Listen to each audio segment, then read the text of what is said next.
Olá, amigos e irmãos inscritos do canal Segredos Subliminares.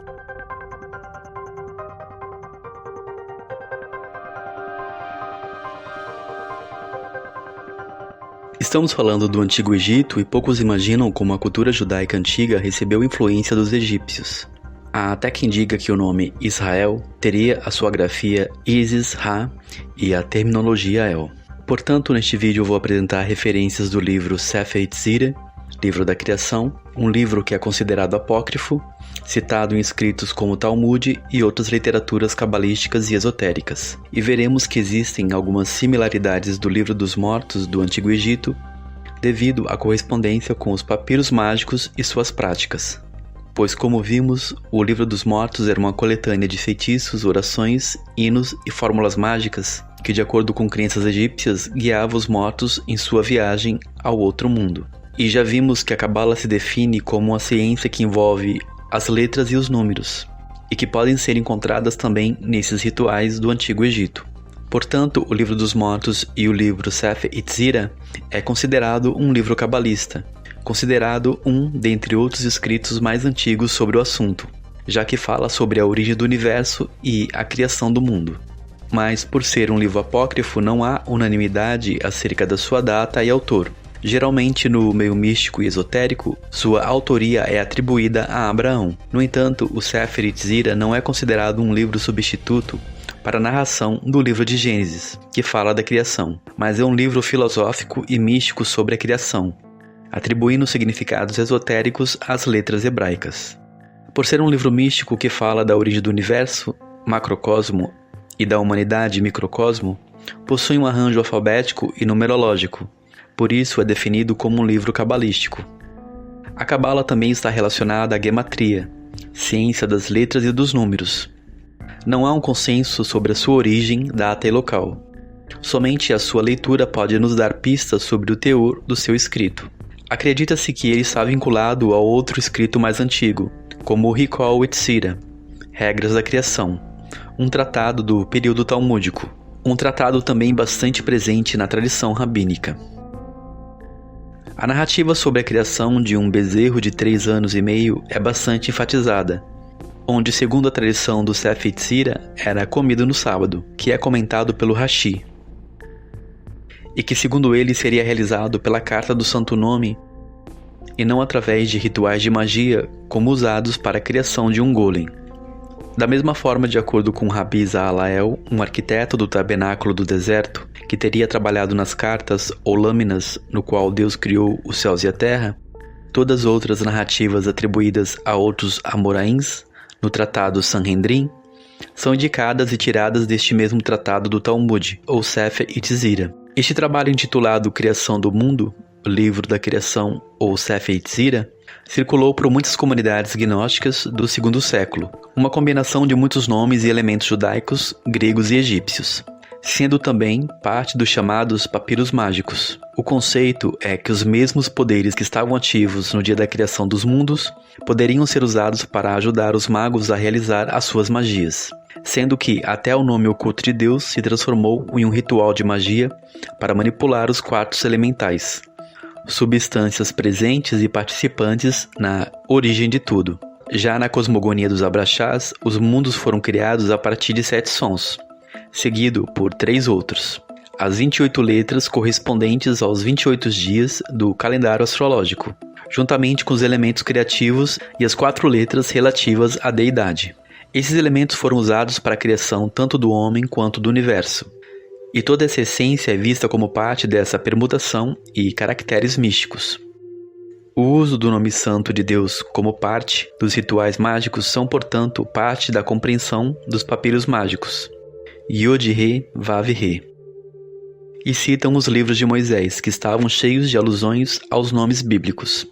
O uso de nomes e letras indicam uma origem babilônica, que atribui valores energéticos às letras e vogais numéricas, e que fazem parte da teologia cabalística, já que dentro deste conceito todo mundo foi criado segundo o padrão sonórico, letras e matemático perfeito, relacionado também à numerologia. O conceito do universo como sendo o macrocosmo e o homem como sendo o microcosmo são um dos conceitos do esoterismo e gnosticismo, que definem o universo como sendo Deus, e o homem como sendo a imagem e semelhança dele. Assim, o homem seria uma cópia do universo, e este homem em miniatura, através do conhecimento místico e através do uso do número e das letras, poderia criar um tipo de magia, poderes que estavam presentes na criação, para criar suas próprias realidades e manipular os acontecimentos. Por isso que cada vez mais os místicos estão se usando de fórmulas geométricas, cabalísticas, numerologias e letras, para a manipulação dos acontecimentos. Eles se usam disso e imprimem nos produtos e nas suas marcas projeções que são algum tipo de energia mágica e criadora, atribuída a forças elementais presentes no dia da criação, para com isso receber alguma vantagem da energia numérica e cabalística. Algumas referências desses tratados podem ser encontrados nas cartas de Filos de Bablos, que são atribuídos a símbolos egípcios e elementos cósmicos.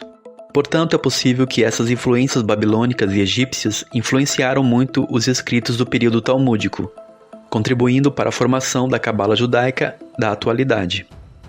As fórmulas mágicas do Livro dos Mortos ou papiros mágicos usados nos sarcófagos das múmias são também orações mágicas cabalísticas usadas nesses rituais de manipulação elemental e nos processos de alquimia para lançar os faraós na sua viagem a outro mundo, o mundo astral. Ao Rabi Akiva foi atribuído o significado mágico do uso das letras, um tanaíta hebreu que atribuiu método de interpretação da lei oral no misticismo judaico, e seu nome virou razão de muitas lendas populares. Até mesmo a autoria do Sefer Yetzirah foi atribuída ao Akiva, mas há um consenso que o livro teria sido escrito por Abraão. Saad Gaon foi um filósofo e poeta judeu que se tornou um chefe Gaon da escola de Sura. Muitos dos ensinos cabalísticos, portanto, vieram de influências dos cativeiros babilônicos e egípcios, que foram sendo somados como parte da tradição cabalística. Estes ensinos e tradições estão diluídos de forma homogênea na tradição judaica e podem ser detectados nas narrativas do Antigo Testamento, também inseridos em muitas correntes maçônicas, gnósticas e ocultistas. A Cabala é um método oriundo da Babilônia, mas por estar muito misturado e diluído nessa cultura, alguns de fato definem que se trata de um conhecimento puramente judaico, e que foi de fato passado por várias gerações através dos patriarcas Abraão, Moisés, Isaac, Jacó e etc. O Sefer Yetzirah é um tratado que ensina como se trabalhar com as simbologias numéricas e mágicas, com o uso das letras ou até mesmo mantras, usando fórmulas mágicas e palavras cabalísticas. E por isso seria, portanto, uma das extensões da Cabala. O livro traz também explicações sobre a origem de Deus e dos anjos e é atribuído uma influência bem forte através dele no pensamento judaico, algo que é desconhecido até por cristãos que leem a Bíblia, pois aquilo que para nós são apenas narrativas, para os místicos judaicos, são fórmulas da Torá energéticas e mágicas. Não é qualquer pessoa que consegue entender o Sefer Yetzirah, pois precisa-se de uma chave de leitura para compreender o seu significado místico. Assim é possível entender por que as letras hebraicas são tão usadas em toda a Cabala e na árvore do conhecimento do bem e do mal, qual é intitulada como sendo a árvore da vida. O uso de certas palavras e vocábulos fazem parte da ritualística para manipular o universo e seus acontecimentos. Pensamento que inspirou a fórmula chamada Abracadabra. Eu crio enquanto eu falo. Com isso, conseguimos definir a Cabala como sendo a árvore do conhecimento do bem e do mal, devido à sua capacidade de ser usada tanto para o bem quanto para o mal, e também a concepção com as potestades de cima e de baixo, em forma de um espiral cosmológico. A cosmogonia, ciência relacionada ao cosmo e ao conceito dualista de Deus, está presente na Cabala. Embora os cristãos aceitem que Deus criou o mundo dentro de um conceito dualista, macho e fêmea, sol e lua, dia e noite, criando uma lei de atração oposta para que o mundo funcione, o Evangelho de João nega a dualidade de Deus. Deus é luz e nele não há trevas alguma. Deus não é o universo, mas ele está por trás do universo, pois Deus proíbe a adoração dos astros, estrelas e do universo. Foi na Babilônia que surgiu a astrologia, e os deuses eram conexões com os planetas e signos, estrelas, que quando vistas no céu, tinham a aparência de animais simbólicos. Segundo a Cabala, os 3 elementos primordiais e as 6 dimensões do espaço formaram 10 sefirotes, pois para eles Deus seria uma emanação. Some também a isso outros atributos místicos dessa ciência, que define que as 10 Sefirot são também os sistemas planetários simbólicos, que estão ligados por linhas ou caminhos, onde cada um dos caminhos ganham, além da atribuição dos 22 arcanos do tarô, também a simbologia das 22 letras hebraicas, que por sua vez possuem significados de números e cores. O Sefer Yetzirah, portanto, é um tratado relacionado ao misticismo judaico, que teria sido influenciado por culturas antigas como Babilônia e Egito. Um grande shalom a todos, um forte abraço e até mais.